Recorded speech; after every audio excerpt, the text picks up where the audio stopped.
Hey, I'm not sure if you're feeling the same thing right now. Wherever you're sitting, if you're not, if you're standing, sit down right now. Is your seat getting hot? Did you know that the hot seat is coming up in chapter 12? I feel my seat starting to burn up right now, and I can't contain my excitement to read you Stargirl chapter 12. This is how Hot Seat went. It took place in the Communications Center studio. There were two chairs on stage. The infamous hot seat itself, painted red with flames running up the legs, and an ordinary chair for the host, Kevin.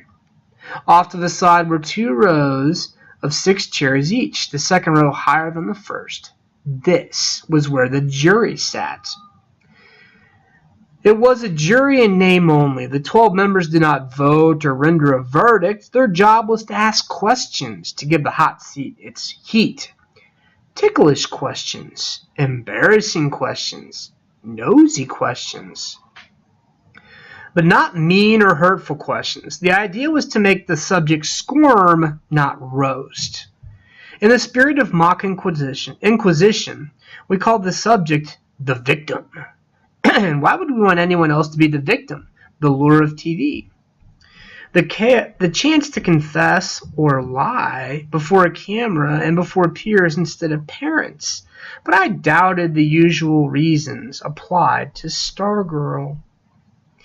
There were 3 cameras, one for the stage, one for the jury, and Chico. Chico was the handheld close-up camera. According to Mr. Robino, our faculty advisor, a student named Chico, once begged him to be a close-up camera kid. Mr. Robino gave him a tryout, but Chico was so skinny he practically collapsed under the camera. The job went to someone else, and Chico went to the weight room. By the following year, Chico had muscles, and the camera was like nothing on his shoulder. He got the job, and he was brilliant at it. He gave the camera his own name. "We are one," he said. When he graduated, his name stayed behind. And then, on the close-up camera and its operator were a unit called Chico. The host and the victim were each fitted with a thimble-sized clip-on mic. The jury passed around a hand mic. Opposite the stage was the glassed-in control room, sound insulated from the rest of the studio. That's where I worked, wearing my headset, watching the monitors, directing the shots. I stood at the shoulder of the technical director, or TD. He sat at the rack of buttons, punching up the shots I ordered. Also, in the control room were the graphics and audio people. Mr. Robino was the faculty overseer, but basically the students worked everything. Kevin's job was to get things started. Intro the victim, ask a few opening questions, stir things up as if the jury was slow. Usually, the jury was on the ball. Typical questions. Does it bother you that you're so short? Is it true that you like so-and-so? Do you wish you were good-looking? How often do you take a shower? It almost always added up to entertainment. At the end of the half hour, as we cued the credits and music, there were always a good feeling in the air, and everyone, victim, jury members, studio crew, mingled and became students again. We filmed the shows after school, then broadcast them that night, prime time on local cable. About 10,000 homes. Our own survey said that at least 50% of the student body watched any given show. We outdrew most of the hot sitcoms. We expected the top 90% for the Stargirl show. But I had a secret. I wished no one would watch. In the months since we had scheduled the show, Stargirl's popularity had dropped out of sight. Gone were ukuleles from the lunchroom. More and more kids saw cheerleading behavior as undermining the basketball team and its perfect record. I was afraid the booze for her might spread from the court to the studio. I was afraid The show might turn ugly. When Stargirl came in that day after school, Kevin gave her the usual briefing while Mr. Robino and I checked out the equipment. As the jury members straggled in, they were not clowning around or tap dancing on stage as the jurors usually did. They went right to their seats. Stargirl was the one tap dancing and mugging for the cameras with Cinnamon the Rat licking her nose. Kevin was cracking up, but the faces of the jurors were grim. One of them was Hillary Campbell. My bad feeling got worse. I retreated to the control room and shut the door. I checked communications with the cameras. We were ready.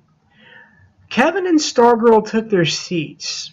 I took one last look through the plate glass that separated the set from the control room. For the next half hour, I would see the world through 4 monitors. "Okay, everybody," I announced. "Here we go." I cut to the studio mic. I looked out over my control roommates. "Are we all set?" Everyone nodded. Just then, Stargirl lifted one of Cinnamon's front paws and waved it at the control room as if to say, and said in a high, squeaky voice, "Hi, Leo." I froze. I came unraveled. I didn't even know she knew my name. I just stood there like a dummy. Finally, I waggled my fingers at the rat and mouthed the words, "Hi, Cinnamon," although they couldn't hear me on the other side of the glass. I took a deep breath. "Okay, ready music, ready intro." I paused. "Music, intro." This was the moment that I lived for, the launching the show. I was the director, the maestro. I called the shots. On the monitors before me, I watched the program unfold according to my commands. But on this day, the thrill was missing. I only felt a dark dread snaking along the cables. "Greetings and welcome to the hot seat," Kevin went through the opening spiel. Kevin loved to be on camera. He was the ideal for the show like this, which made good use of his smirky grin and arching "did I really hear you say that" eyebrows. He turned to Stargirl. Then, impromptu, he reached out and stroked the nose of Cinnamon, who was perched on Stargirl's shoulder.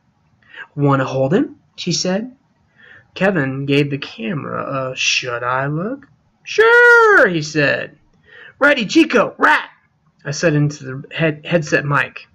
"Ready" was always first in the command sequence. Chico zoomed in. "Chico!" TD punched up Chico. The cameraman followed Cinnamon from Stargirl's hands to Kevin's. No sooner was the rat in Kevin's lap than it scampered up his chest and darted between 2 buttons in his shirt. Kevin yipped and squirmed. "It scratches!" "He has fingernails," Stargirl said calmly. "He won't hurt you."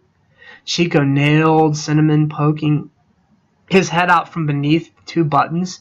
Mr. Robino struck a thumbs up in front of my face. Kevin gave the camera this "ain't I something" face. He turned again to Stargirl. "You know, ever since you showed up at school this year, we've been wanting to put you on the hot seat." Stargirl stared at him. She turned to the live camera. Her eyes were growing wider. Something was happening. And wider. "Chico!" I barked. Chico moved in, crouching, giving it a little upshot. "Terrific. Closer, closer," I said. Stargirl's wonder-struck eyes practically filled the screen. I checked the long-shot monitor. She was frozen, rigid, as if electrified by the chair. Someone smacked my shoulder. I turned. Mr. Robino was laughing and saying something. I lifted one earphone. "She's joking," he repeated.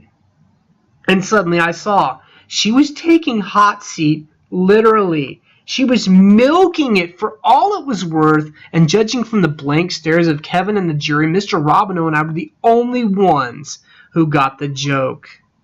Stargirl's hands were rising now from the arms of the hot seat. "Ready, one!" I called. "One!"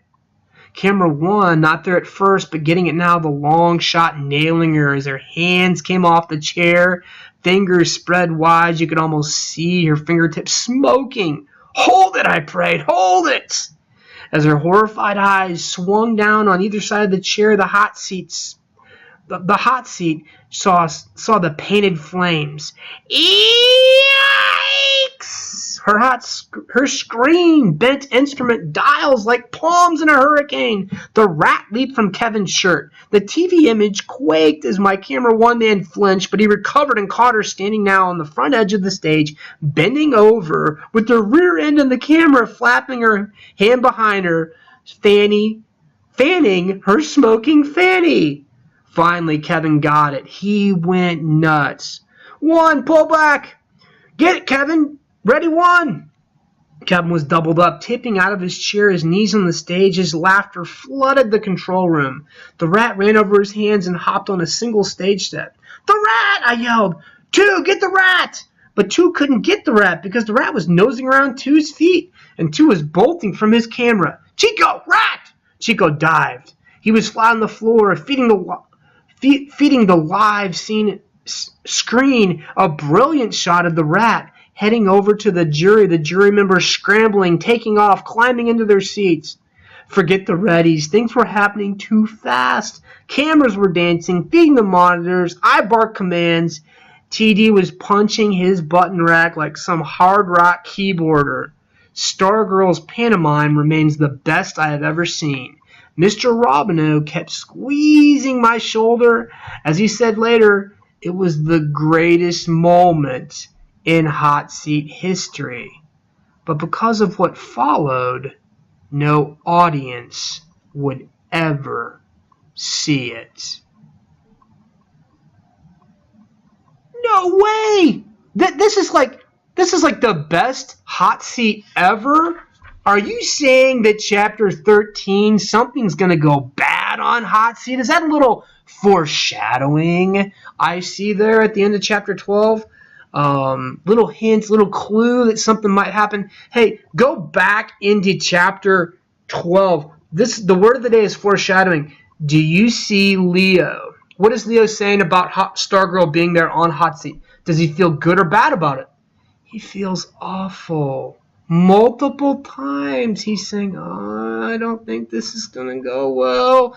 Well, hey, you got Hillary Kimball in the jury. I'm sorry, not Hillary Kimball. Hillary Kimball, like, I totally don't like Stargirl, and she's going to, like, totally roast her, maybe? I don't know. Yeah, you're going to have to read chapter 13 to find out what happens next. Thank you so much for listening to part 1 of the hot seat. Part 2 coming your way next. God bless.